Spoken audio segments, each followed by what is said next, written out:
On today's, on the other hand, we talk with someone working to help Arkansans come together and make our state better. Here's a sneak preview.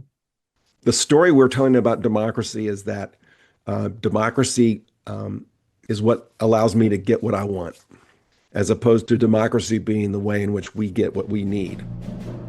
This is On the Other Hand.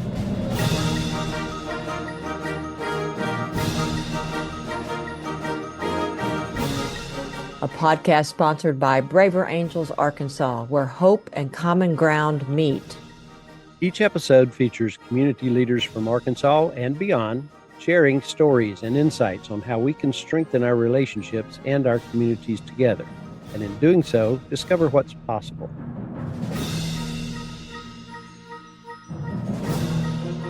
In the previous part of our conversation with Mike Hemphill, who is co-director of the Presidential Leadership Scholars Program, Mike described ways in which leadership can be termed effective, and he explored various aspects that they have learned in the PLS program about leadership. He in particular goes into some detail on the 4 presidential administrations that are supporting the PLS program. Now, let's get to this part of our conversation with Mike Hemphill. All right, so I'm going to really talk about a topic that's kind of been a thread throughout this whole thing, which is how we bridge divides through leadership. You talked about the relationship between Bush and Clinton, and even how that is the request that was made from one president and presidential candidate to another, the person who ended up winning. And so I think about, they had a relationship. They had to have developed that. And these lessons from this cross administration collaboration that even after they left office, both of them, how does that help us, show us how we can bridge divides in our communities? So I think one of the things that I take away from the relationship that President Clinton and George H.W. Bush developed, and honestly, the relationship between President Clinton and President George W. Bush, was the context in which that happened. And so it was international tragedies that brought President Bush Sr., brought 41 and 42 together to do fundraising. And I think the need was so explicit and pronounced that it made the difference in political perspectives irrelevant. And it was just a moment in which the important thing was that we worked together to get this done. And then in that context developed an affection and a connection with one another that was then lasted for the remainder of President Bush's life, because they were obviously very, very close. And I think the lesson there for us is, in those moments where we do find that we're at odds, and in your example, on a political issue like the government shutdown, stripping away the confined restrictions of a political perspective might give us insights in how we can cultivate relationships that help us get things done. Which brings me to my second point, which is there's also a courage that's required, a courage that's, I think, demanded by those moments. I mentioned earlier that the time we need to work on our leadership, the time we need to work on our communication is in those moments where we really don't want to because we have all these other things going on. It takes courage to do all those things. There's courageous leadership means having the courage to ask questions, having the courage to give the other person the floor, having the courage to listen to somebody else's story, having the courage to not get your way in service to a decision that's better for others. And I think the more important the outcome, the more that's demanded. My personal opinion over these last couple of years has been, I mentioned earlier that, we're starting to, I believe we're confusing obstinance with leadership. I also sense in the same way that the story we're telling about democracy is that democracy is what allows me to get what I want, as opposed to democracy being the way in which we get what we need. And in some way, somehow, through cultivating relationships, we need to get back to that notion of that we're working together in service of the greater good, as opposed in service to ourselves. In order to do that, we have to get away from a politics of fear. I think about the people who run for office these days, and they're running again.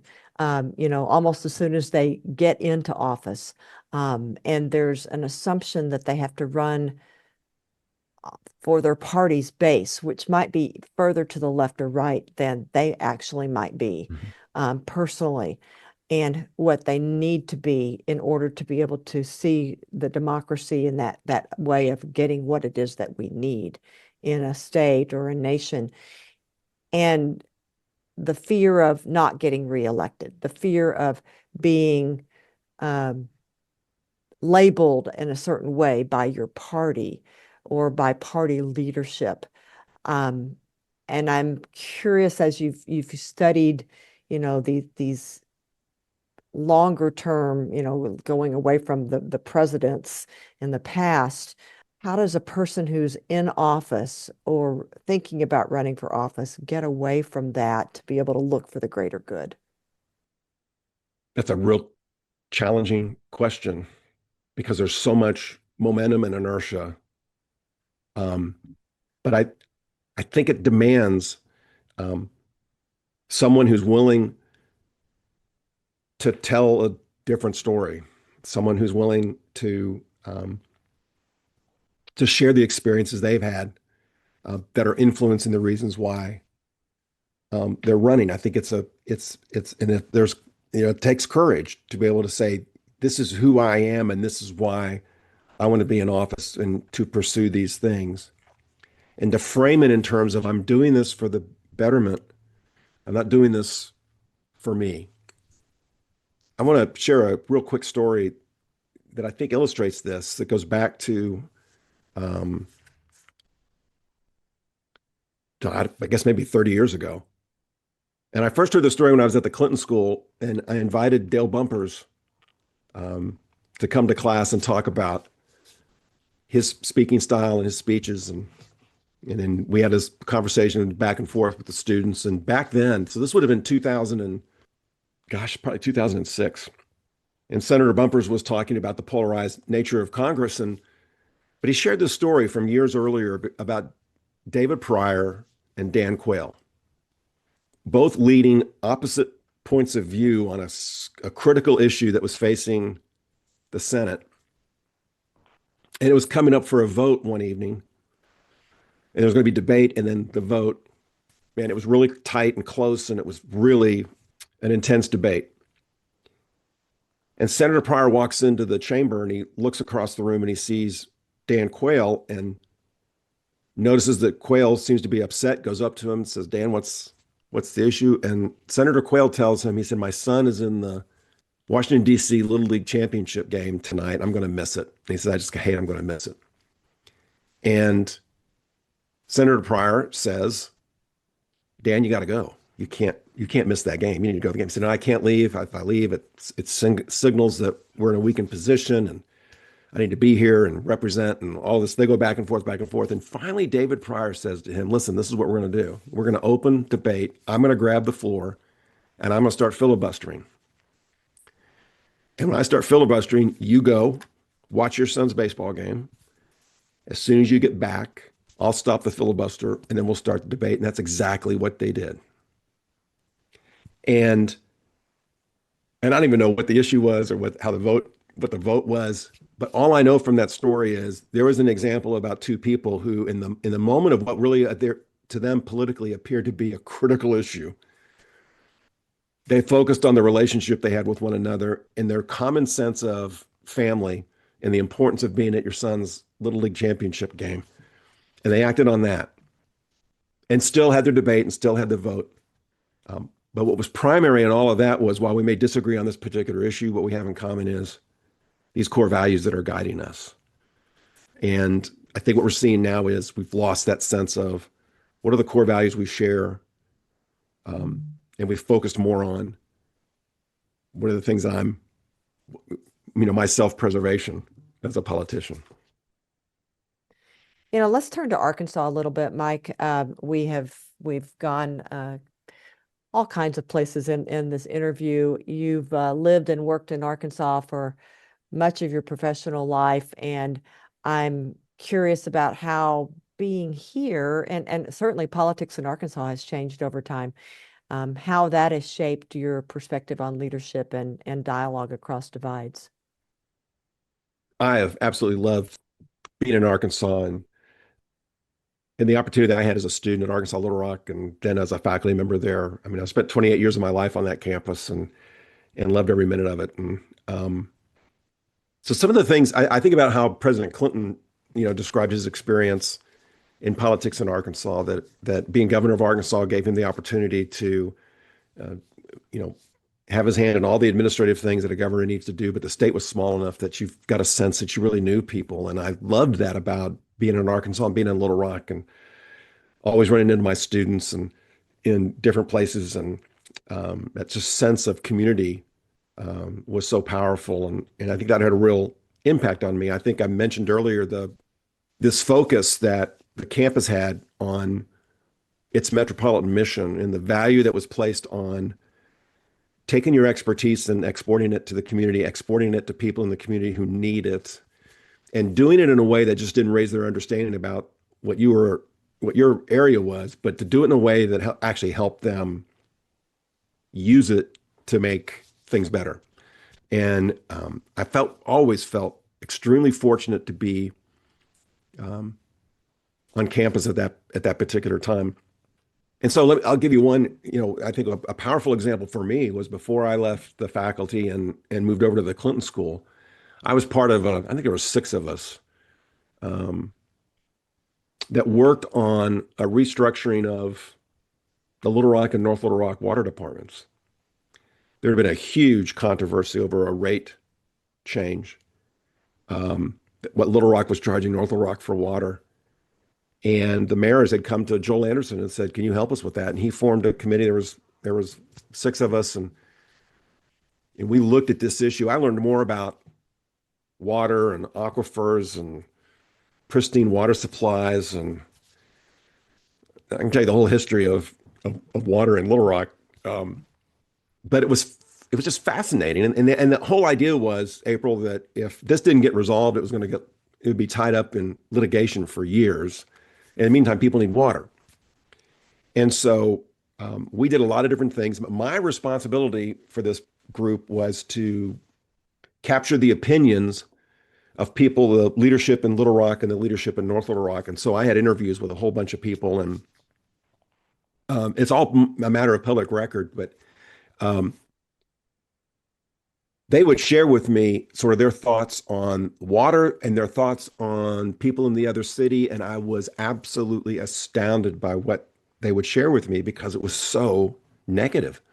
And I knew there was this kind of animosity among a certain age group that of each other. I had somebody in Little Rock, a city leader in Little Rock, tell me, he said, when I was in high school, the only reason we went to North Little Rock was to pick a fight with somebody. And people in North Little Rock saying similar things about people in Little Rock. And so I had all these, I thought, this is amazing. And so I'm working and trying to make sense out of all these. And finally, we decided in our report, I decided what I'm going to do is I'm just going to anonymously list all these statements and nothing else. We're just going to list these statements. And so that's what we did. And then we, on the basis of this entire report, we suggested the merger and the formation of the Central Arkansas Water. And everybody initially said, "You're never going to get that done. No one's ever going to go with that." And I'm not going to say it's because we listed that stuff. But when we released this report and made our recommendation, I had a number of people that I'd interviewed came up to me after that announcement and said, "I read the report." They said, "I read that chapter and I'm embarrassed to read what I had said." He said, and a number of people had said that. It was almost just like holding up a mirror and saying, look, this is how are you going to get anything done if this is the way you're framing your relationships with one another? And not saying that's the way they still felt, but it was just fascinating to me that that's what they went to.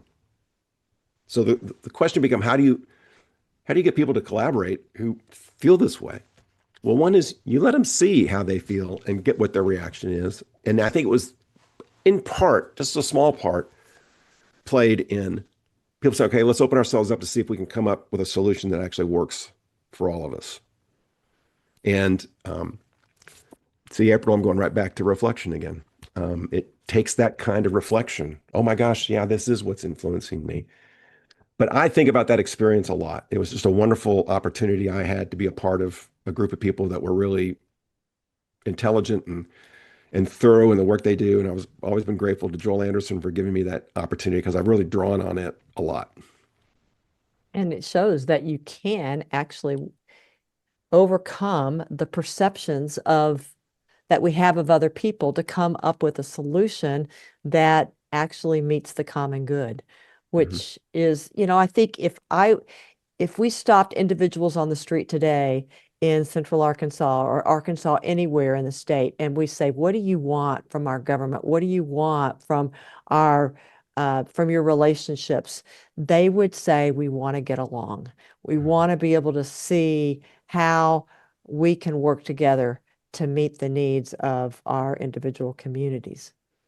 Well, that brings up a thought for me because right now, I mean, we're going to say you're an expert on leadership, right? So give us some ideas. Many of our leaders, both in the community and nationally, a lot of people are thinking they're found wanting in their leadership. They're instead following in various ways. So what do you think, either at the local or the national level, is needed from our leaders? What should leadership look like right now in the place we're in this country? Well, saying what it should look like is different than saying how to make it or how to get it to look like that. But here's what I would say.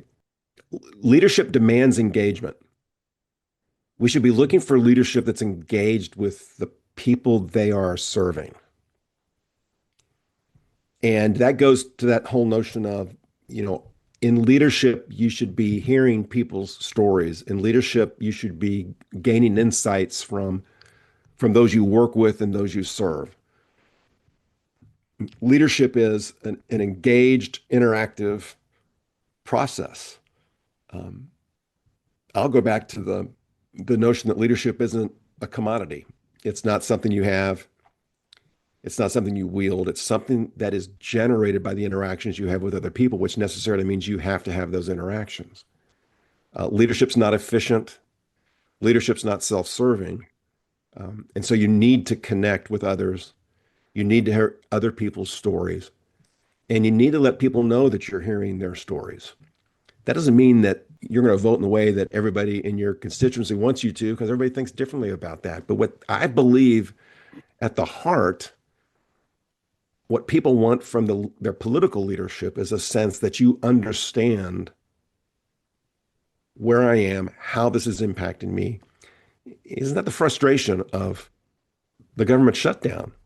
I mean, the tragedy is people that were working. I traveled quite a bit during the shutdown, and the people working for TSA and the people who are working and not getting paid, and that is tragic.